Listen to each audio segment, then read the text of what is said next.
Hello everyone, welcome back to my channel Code and Cross the Border. So finally wait is over और हमारे जो Italy के admission है वो start होने वाले हैं फ्रॉम नवंबर। तो उसके लिए मैंने सोचा एक वीडियो रिकॉर्ड कर लूँ और उसको आपको कंप्लीट समरी या ओवरऑल आपको गाइडेंस मिल जाए कि किस तरह से प्रोसेस स्टार्ट करना है और क्या क्या रिक्वायरमेंट्स हैं और क्या बेनिफिट्स हैं इटली में अप्लाई करने के। सबसे पहले हम बेनिफिट्स की बात करें तो बेनिफिट सबसे पहले हमारे स्कॉलरशिप के आ जाते हैं इटली में अप्लाई करने के, जो कि आपको फुली फंडेड स्कॉलरशिप मिलती हैं। अच्छा, इटली में जो है 2 टाइप्स ऑफ स्कॉलरशिप होती हैं। First one is merit base और सेकंड वन इज़ रीजनल और जिसे मतलब नीड बेस स्कॉलरशिप भी कहा जाता है। अब मेरिट बेस स्कॉलरशिप जो होती हैं वो फ्यू स्टूडेंट्स को मिलती हैं, लाइक उनका जिनका मेरिट हाई बनता है।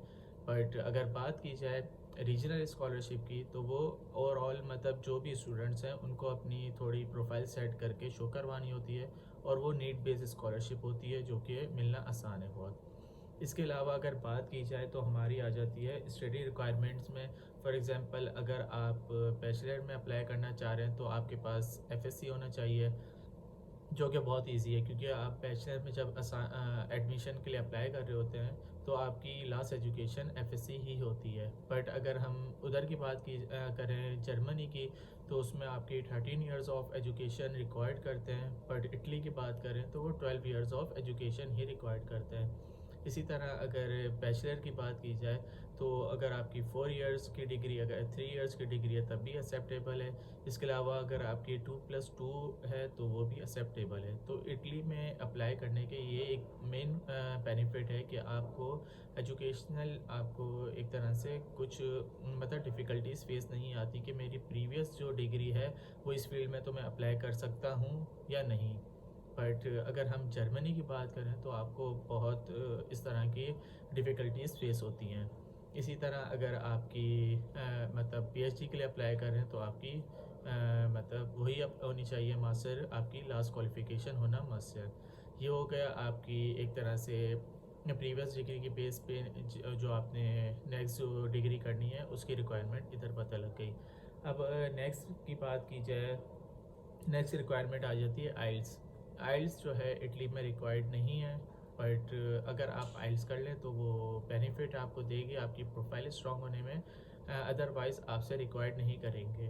बट हाँ, कुछ यूनिवर्सिटीज़ हैं, मतलब अगर परसेंटेज की बात करें तो आपकी 90% जो आप यूनिवर्सिटीज़ में अप्लाई कर सकते हैं विदाउट आइल्स, आप इंग्लिश प्रोफिशेंसी सर्टिफिकेट की बेस पे अप्लाई कर सकते हैं। बट 10% आप बोल सकते हैं जो आइल्स रिक्वायर्ड करती हैं और उसके बगैर आप उस यूनिवर्सिटी में अप्लाई नहीं कर सकते। ये हो गई हमारी आइल्स या अपनी प्रोफिशेंसी सर्टिफिकेट की बात। इसके अलावा अगर बात की जाए कि हम एलिजिबल कब होते हैं, मतलब हमारी मिनिमम कितनी सीजीपीआर परसेंटेज होनी चाहिए कि हम इटली में अप्लाई कर सकते हैं, तो वह है 50%, जो कि बहुत आसान है 50% लेना। वो अलग बात है कि उनका मेरिट लिस्ट किस परसेंटेज पे लास्ट जाता है या आपकी प्रोफाइल कितनी स्ट्रांग होती है। अच्छा, एक बात क्लियर मैं आप लोगों को कर दूं कि इटली में जो अप्लाई करते हैं वो टोटली आपकी सीजीपीए पे बेस नहीं करता। वो आपकी मोटिवेशन लेटर, आपकी प्रोफाइल, आपके एक्सपीरियंस, आपके सर्टिफिकेट लाइक स्किल सर्टिफिकेट, इसके अलावा आपकी कोई अचीवमेंट हो, उन उन सबको ओवरऑल गैदर करके फिर आपकी प्रोफाइल जो है वो देखी जाती है।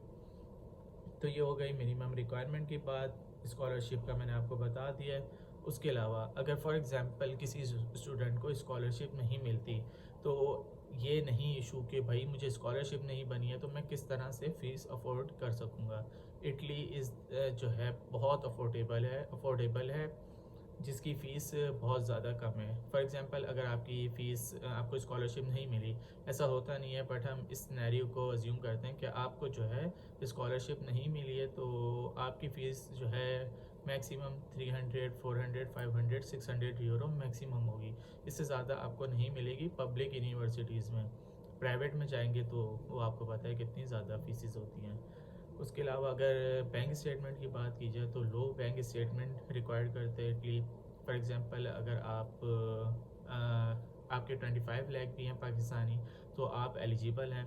वैसे मिनिमम प्रीवियस ईयर तो 23 लाख अराउंड 23 लाख रिक्वायर्ड थी, बट मैक्सिमम आप कितनी भी करवा सकते हैं।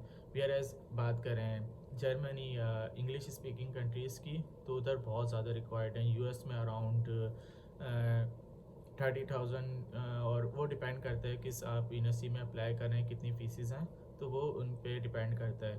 बट यूके में भी बात की जाए और उधर भी अराउंड 70 लाख 80 लाख रिक्वायर्ड होती है। जर्मनी में पहले आपको 40 लाख अराउंड 40 लाख का आपको बैंक स्टेटमेंट दिखानी होती है। उसके अलावा फिर आपको ट्रैवलिंग ये वो मिला के 50 लाख बन जाते हैं, जो कि बहुत ज़्यादा हैं। और अगर इटली में बात करें तो वो 25 लाख जस्ट आपको बैंक स्टेटमेंट शो करवानी है। और इसके अलावा अगर एक्सपेंसेस की बात करें तो वो अराउंड 5 to 6 लाख में सब कुछ कवर हो जाता है। तो ये हो गई बैंक स्टेटमेंट एक्सपेंसेस की बात। इसके अलावा स्पॉन्सर की बात करें तो स्पॉन्सर जो है आपके पेरेंट्स हो सकते हैं, और आप सेल्फ स्पॉन्सर भी हो सकते हैं।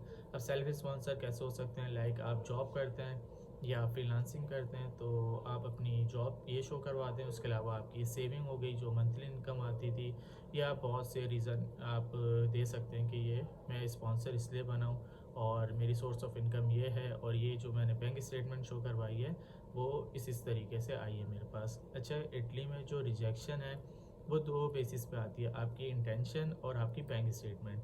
तो बैंक स्टेटमेंट, आपने बैंक स्टेटमेंट के मामले में कोई भी कॉम्प्रोमाइज़, ज़रा सा भी कॉम्प्रोमाइज़ नहीं करना है। आपको अपना बैंक स्टेटमेंट प्रोफेशनल तरीके से शो करवाना है। अगर आप खुद अपना प्रोसेस कर सकते हैं तो वेल एंड गुड है। और अगर आप कंसल्टेंट के पास जाना चाहते हैं तो बैंक स्टेटमेंट के मामले में मैं आपको बोलता हूँ, कंसल्टेंट की अगर आपको हेल्प लेनी भी पड़े आप ले लें। बट मतलब अगर आपको 0% एक्सपीरियंस है तो अपना बैंक स्टेटमेंट खुद नहीं करें। ऐसा ना हो कि रिजेक्शन आपको फेस करना ही पड़े, क्योंकि bank statement one of the most important thing for your visa.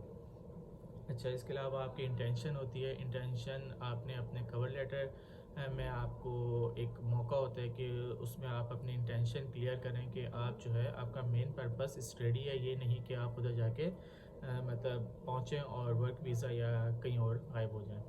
तो ये इंटेंशन होती है, जिसका एक और रीज़न है वीज़ा रिजेक्ट होने का। उसके अलावा अगर बैंक स्टेटमेंट में मैं एक चीज़ बताना भूल गया था, आपको ऐसा नहीं है कि आपको सालों साल पुरानी आपको बैंक स्टेटमेंट शो करवानी है। आपकी एटलीस्ट 3 मंथ्स अगर ओल्ड हो, इवन कि आप एक हफ़्ता पहले भी करवा सकते हैं, बट ये रिकमेंड नहीं किया जाता, बिल्कुल भी नहीं किया जाता। 3 मंथ्स में एटलीस्ट ये होता है कि ये पता लगता है आपके ये जो पैसा ये अपने हैं, किसी से बोरो नहीं किए हुए।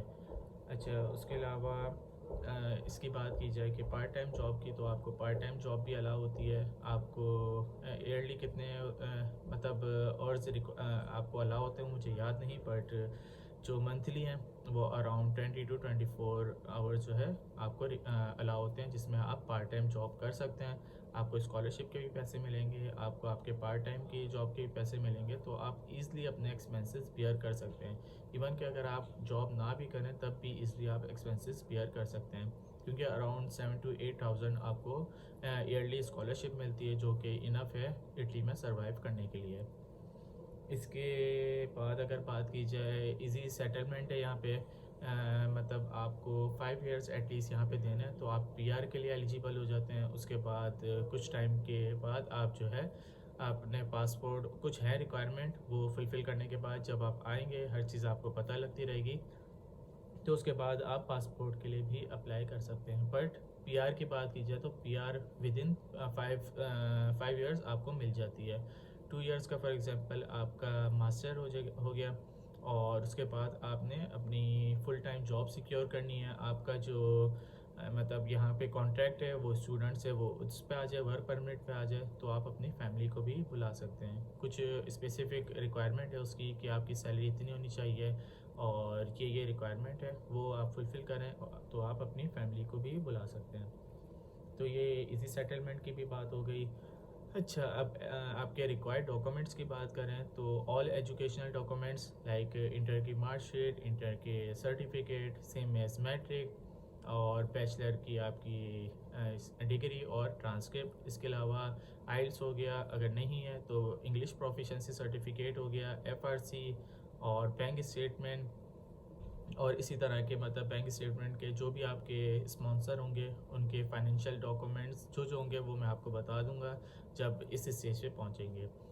और इसके अलावा बात की जाए तो यही है रिक्वायर्ड डॉक्यूमेंट्स। इसके अलावा 2-3 और होते हैं, वो आप देख लीजिएगा, चेकलिस्ट आती है।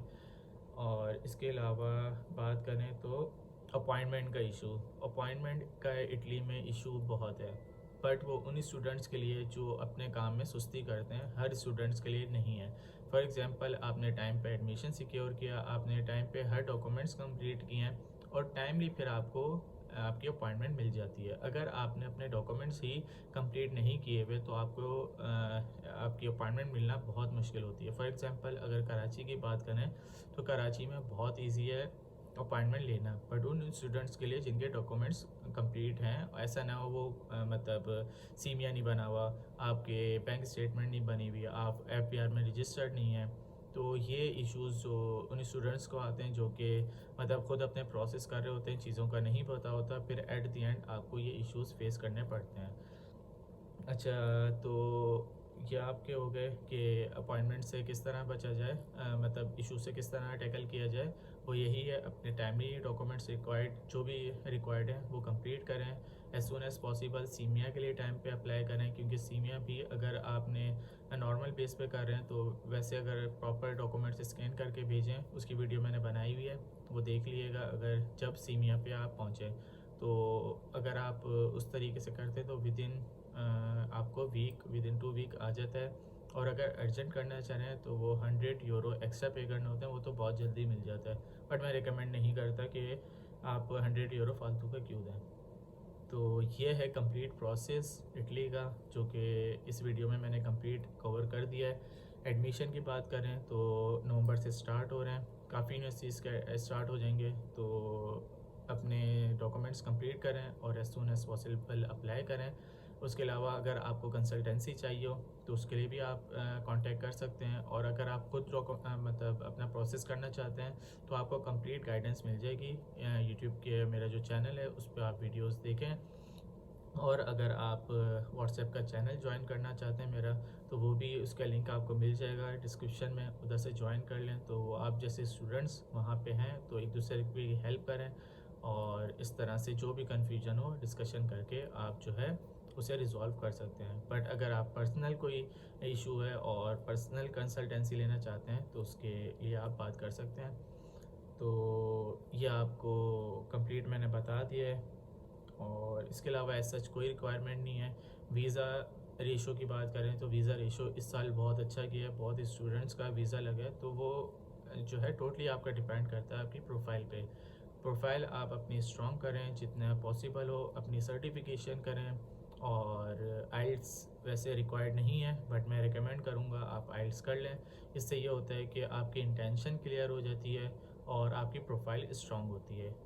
और इसके अलावा रिकमेंडेशन लेटर में आपको बताना भूल गया था, एटलीस्ट 2 रिक्वायर्ड होते हैं, वो अपने प्रोफेसर से बनवा लिएगा। तो ये सारे डॉक्यूमेंट्स अपने जो है as soon as possible complete करें ताकि कोई भी इशू आपको फेस ना होना पड़े। अच्छा, इस साल जो है एक और एडिशनल डॉक्यूमेंट्स रिक्वायर्ड किया था, वो है ट्रांसलेशन, जो कि at the time of visa required होता है, ड्यूरिंग आपको एडमिशन प्रोसेस रिक्वायर्ड नहीं होता। तो जैसे ही आपका एडमिशन सिक्योर हो तो आप जो है ट्रांसलेशन भी लाजमी करवा लें और उसको अपोस्टाइल भी करवाने होते हैं। तो अपोस्टाइल की भी वीडियो मैंने बनाई हुई है, वो आप देख लीजिएगा चैनल में जाके। तो ये था आज की वीडियो का टॉपिक। आई होप आपको सारी चीज़ें क्लियर होंगी और ये वीडियो आपके लिए बहुत यूज़फुल रही होगी। तो अगर ये वीडियो आपके लिए यूज़फुल रहे तो पेज को आप सब्सक्राइब करें और अपने फ्रेंड्स के साथ भी शेयर करें। तो मिलते हैं फिर अपनी नेक्स्ट वीडियो में, तब तक के लिए बाय बाय।